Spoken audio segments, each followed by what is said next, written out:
Tenant Association President of the Woodside Houses, Annie Cotton Morris.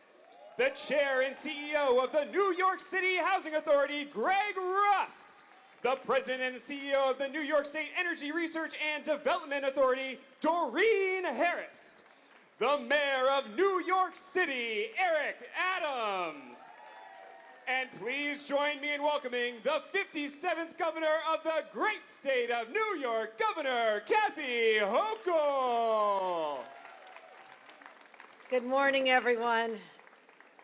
It's always tempting when we do something around a basketball court, because if there was a ball, I might just take a shot from here, but I don't see. I did that in Buffalo, Mayor. I was at a community center on our Day of Healing in Buffalo, bringing together the community in the aftermath of the shooting, and it happened to be on a basketball court. Once I took my jacket off, I just laid it up. So I just want to say, you know, not trying to challenge anybody here, but I am a little bit competitive, or I wouldn't be in this business, actually. Great to see everybody. First of all, to have our mayor here, who I'll introduce in a couple minutes. Partnership matters. And what we're seeing with NYCHA is perhaps the first time in history where you really have this shared objective of lifting people up who live in NYCHA housing. They deserve the best. And when you have the feds with the money and the state and the city in partnership, that's when good things happen. So thank you, Mayor Adams, to you and your administration for being that partner that we need at this time. I also want to recommend, I did see Jessica Ramos in Saratoga this morning, so she did not able to come down. She's the chair of the Labor Committee. This is her district, but she was up there with the Building Trades Conference, so I did just see her a couple minutes ago. Julie Wan is here. Thank you, Julie. Oh, who's this? Who's this? Well, how do you have a baby that far from me? You know, okay, we're going to settle this afterward, okay? Congratulations on the baby, council member, and thank you. Doreen Harris, who's our resident visionary at NYSERDA, making great things happen every single day. Thank you for all you do, for all the great ideas. I mean, we could just continue on with the status quo, but you're always pushing your team the way I want them pushed, and that is to innovate new ideas, and that's what we're going to be talking about in a couple of minutes. Greg Russ. Greg, we've seen you at some amazing events as we talk about transforming people's lives through building a first ever trust fund. So there's money for repairs going on for generations. You were at the forefront of that, Greg, and thank you as the NYCHA chair. And Justin Driscoll, the head of NYPA. NYPA, energy source, but when I need it, it's a great source of money for projects like this. So Justin, thank you. And Annie Cotton Morris. Let's give Annie a round of applause, our president of the Woodside Houses Tenant Association. Thank you, Annie. So I have some good news that's going to benefit both our NYCHA residents and our environment. Okay, that's a good day. If you've been outside lately, a little hot, but I'm reminded about extreme weather. It was just about 11 months ago, because I was a brand new governor, when we saw the effect of Hurricane Ida on this community and communities nearby. No one could have foreseen that we would have more hurricanes in New York City than Florida had last year, that we'd see our communities battered and houses flooded, and the desperation as I walk those streets day after day after day. So we have seen the ravages of climate change right here in Woodside and East Elmhurst and our neighboring communities right here. So this is not some conceptual idea that things are going to get bad someday. Things are bad right now. And let's just start acknowledging that. We are the first generation to really feel the effects of climate change, and we are the last generation that can do something about it. That's what we're continuing to focus on here in New York State with our nation-leading climate agenda. So we have goals that are bold. We want 70% renewables by the year 2030. Sounds like a long way, but 2030 is right around the corner. But we are getting to those numbers. Well, I think we'll hit that even earlier. And 85% of emissions reduced by 2035. So we're getting there. But now we have to look at our buildings. What's going on in our buildings? We're upgrading building codes, replacing old fossil fuel infrastructure with clean energy systems, and making sure that our laborers, unionized labor, are the ones working on these projects as well. And one more thing I need to make a pitch for. A $4.2 billion bond act on the ballot this November. And why is that important? Because that is going to free up the money we need for the next generation to continue investing in clean energy initiatives as well as building up resiliency. What does resiliency mean? It means protecting you, your families, and your businesses from the ravages of climate change, the storms, the flooding, the rain, and that's what we're going to continue doing as well. So we're also investing in offshore wind. We have so many projects, but we're here today to talk about prioritizing green investments in public housing. No one has focused on this before. No one has done this before. So we're also, because we're investing in communities that have been systematically ignored. The buildings go up, the people go in them, and all of a sudden people on the outside, like, doesn't matter what happens there. Guess what? It does matter. It matters to the mayor, it matters to myself, and everybody sitting here. It does matter. And so we're taking steps to improve the indoor air quality in public housing. That's what this is about. And in the process, we're going to spur innovation for brand new technologies here in New York that the rest of the nation will be looking at. So I'm excited about that because today we're announcing the Power Authority and NYSERDA and the state are making a $70 million investment to decarbonize buildings by using electric heat pump technology. And I'm going to explain to you what that is in a couple minutes. You're going to be an expert on electric heat pump technology before you leave here today. But I'll give you a clue. It looks like that. So creating a healthier, cleaner air environment for NYCHA residents and making contributions to protect our planet, this is a good day. And what we're going to do is to achieve our goals by transitioning to fossil-free sources of heating while addressing heating and cooling initiatives in our buildings. And what we did, how we get that? We decided to launch a competition. As I mentioned, I'm a little bit competitive, right? I love competitions. We announced in December a competition called the state's Clean Heat for All challenge that we launched. And we did it because we wanted the private sector to help us come up with how we would do what we want to do. We didn't have all the answers. We knew who to ask, and we put forth this competition. And as a result, industry and manufacturers have a competition to have a new design for a heat pump that can be deployed for the first time right here in NYCHA housing.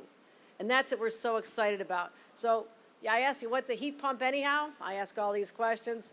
And I said, why isn't it a heat and cooling pump, right? It should be called a heating and cooling pump because it does both. So I just want to put that out there. I would call it more than just a heat pump. It's a heating and cooling pump. Maybe I can make that happen. But what it does is it provides cool air in the summer and heat in the winter. But right now the technology is too expensive and it's not available and it's not a good use of our resources. So let's re-innovate to get a better product that makes sense. So we'll be able to have residents control the temperature in their own units. That's a radical idea for NYCHA residents, is it not? Because you're always too hot, you're too cold, you're opening up the windows in the wintertime when it gets too hot, you're like, what is going on here? So we're giving the power back to the people and saying, yes, you can have control because if it's too cold for your little baby or your seniors are getting a little too hot, whatever it is, you can now have control over it. So this is important to me. This is important to me that people feel empowered over their own lives, and that's what we're talking about.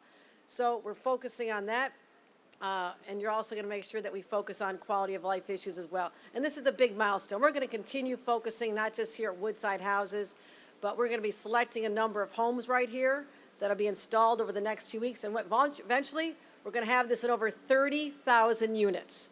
30,000 units in our first wave as soon as this is developed. And what we're talking about, developing this technology, and I want it built here in New York. Greg and I were just talking about this. Doreen knows this. Where are we going to build this? I'm not having this built in China, just telling you right now. I want it built right here, not just in the United States. I want this built in New York State. This is what we should be doing, is creating jobs to manufacture these technologies, and let's get that done. So we've had firms selected. Doreen will mention the names and what they're doing, but this is also going to reduce greenhouse emissions as well. So given how hot it is, I'm not going to go on and on, but we want to hear from some other speakers. But this is how we're going to continue improving the experience for NYCHA residents. Greg will mention the last time we were together, we talked about how we now have a preservation trust to make sure that the money is there, unlocking billions of dollars, billions, in federal funding to help long-needed repairs, and finally make people who live in these homes feel, yes, you are valued. Your experience should be just as positive and uplifting as any other building in the city of New York or in the state of New York. So that's what we're focusing on as well. We're also going to cut tape around getting repairs done in NYCHA projects as well as other rights of residents. So I signed a number of bills last year. It's all important. We're going to get it done. And I want to thank everybody for being out on this hot day to talk about heat pumps, but they're also heating and cooling pumps. So that's the good news. So with that, let me bring up my amazing partner in government, our mayor, Eric Adams. Thank you, Eric.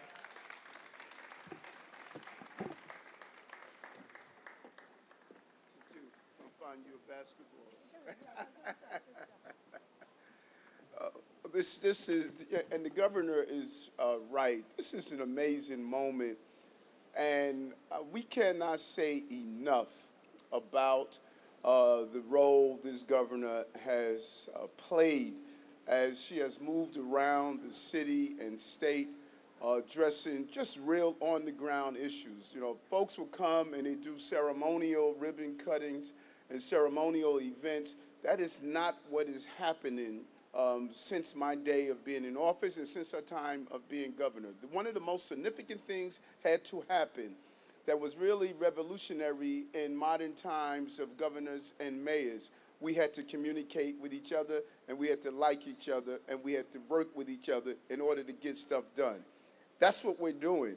These two devices and innovations, you know, there's a biblical moment that the first would be last and the last would be first. Historically, NYCHA has always been last.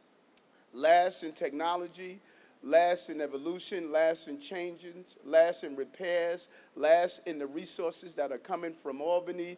You are now first. You're first because of Brother Greg Russ and how we put in place the important land trust. That is going to change the game. You're first in this new technology. I don't have this in my home, but you're going to have it in your home. You're first in the repairs that you're going to see on NYCHA. We promised from the beginning that you would not be left behind as NYCHA residents. You have been abandoned, denied, and left behind for far so long. I walked through the NYCHA establishment and saw the dripping pipes every year responding to heat being out during the winter, the coldest days of the year, pipes freezing, and the whole destruction of the heating system. We saw what happened in Red Hook. We saw what happened in the Gowanus. We see what happens even here. That is what we're moving for. We're laser focused on the 400,000 plus tenants and residents that live in NYCHA, and how do we bring the quality of living that you deserve. This is only one of many initiatives that we are going to continue to push through, and I know there's a lot of distrust because you've been there for so long of seeing how government has failed. Trust me, this partnership is not going to fail. We have our eyes on the mission, our eyes on the prize, and we're going to ensure that you have the suitable living environment that you deserve and treated with the level of dignity and respect that we expect all New Yorkers to go through. And so, Governor, I want to thank you for being here. I want to thank you for when we were together in Brooklyn with the announcement of the land trust. I want to thank you for the constant commitment and investment in NYCHA. We can't just talk about it. We have to be about it. And that is what we're doing today. These devices here in the windows, it's so good not having to look through those broken pipes anymore, Greg. And it's a real vision that you had, and how do we bring this all together as one entity working together to improve NYCHA. So I want to bring on our next speaker, so we could get out of this heat. The President and CEO of NYSERDA, Doreen Harris, and thank you for this innovative way of dealing with climate and dealing with the conditions in NYCHA. Thank you.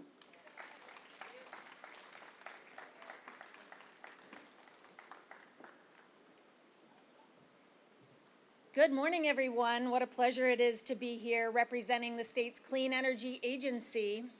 We are responsible for implementing New York State's climate law, and this is the perfect example of this law in action. Three components: partnership, innovation, and equity. Those are the central tenets when we achieve our climate goals as a state. And I can think of no better way to really demonstrate partnership than this announcement today, which required partnership from the state, my colleagues at NYPA included.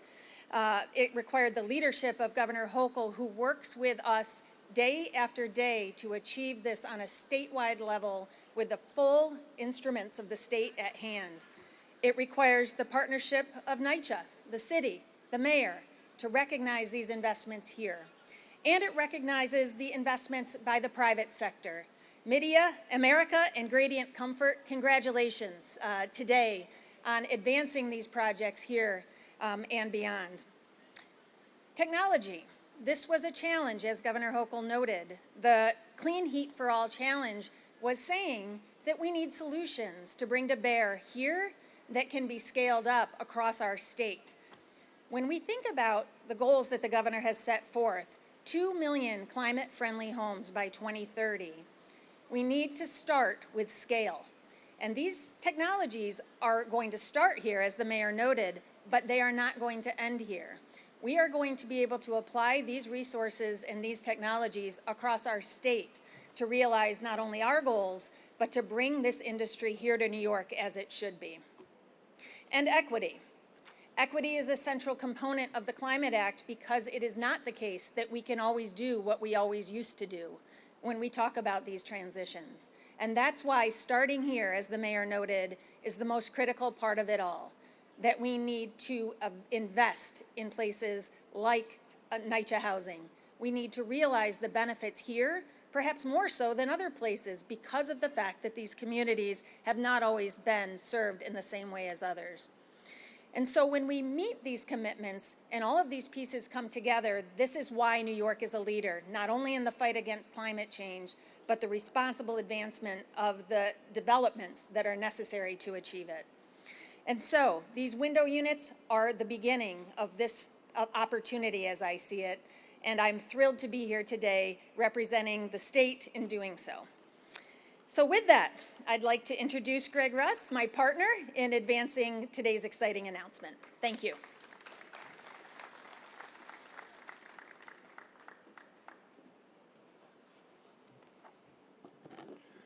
Thank you, everyone, and I want to thank the governor, the mayor, and Doreen for being great partners, for helping us make this investment possible. And in framing what we're doing here, I'd like us to think about a couple things. First, these units would really benefit seniors. So many seniors in NYCHA properties cannot get out. Now you have heating and cooling. And then the second part of that is thousands and thousands of kids who have the opportunity to be in a unit that's not too hot or not too cold, in the sense that the mayor was talking about our fight every winter with the systems that we have.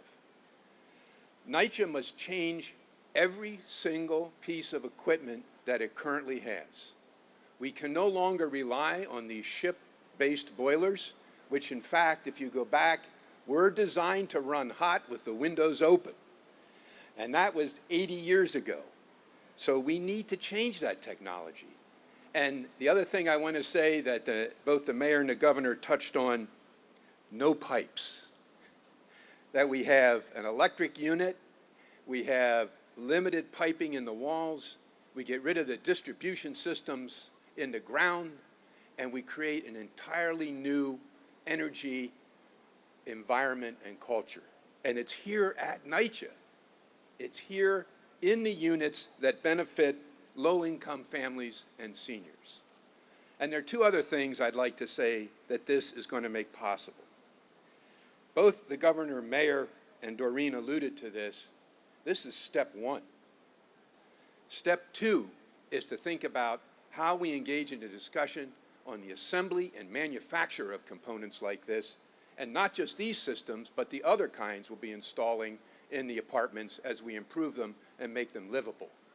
And step three is aggregation of resources. What could we do across 30,000 units, 50,000, 110, if we aggregated the energy savings and the capacity to generate electricity across the entire grid for the city and the state? So this is really a door swinging open. This is really one of the biggest social investments we can make, and it's being made in the right place, in the homes of the folks who live here and have had to endure these conditions for so long. Over time, with the collaboration of the trust and the energy investments we see here, we will fix every apartment. And it'll be a place that everyone will be glad to come home to without worrying about whether it's too hot or too cold. And I want to thank all the partners for this. I especially want to thank my team led by Blada Kniff and so many other partners. There's at least 10 other folks who've been integral to this. Thank you so much. I appreciate it. And now I would like to introduce Annie Cotton Morris, the TA president here at Woodside Homes.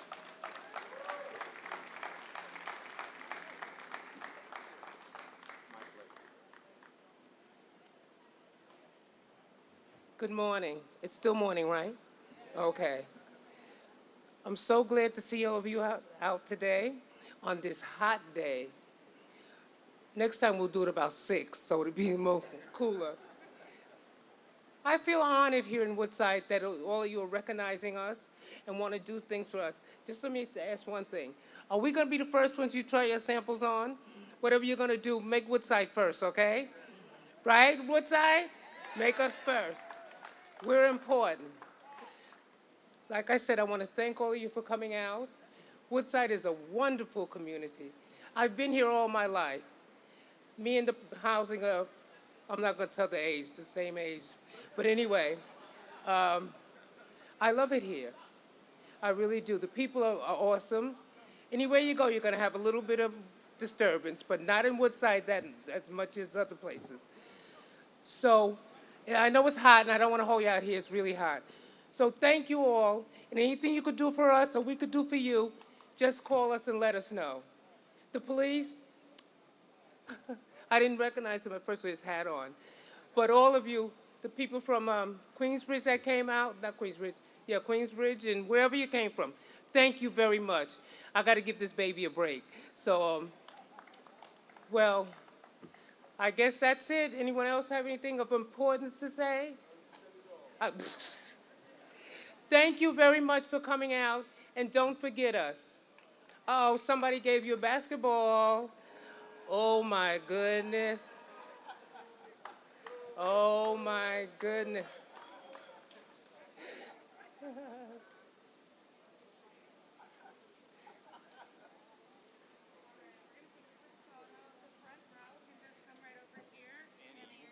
And thank you all for attending today's event. We ask that you please remain seated during the photo and have a safe trip home. Thank you.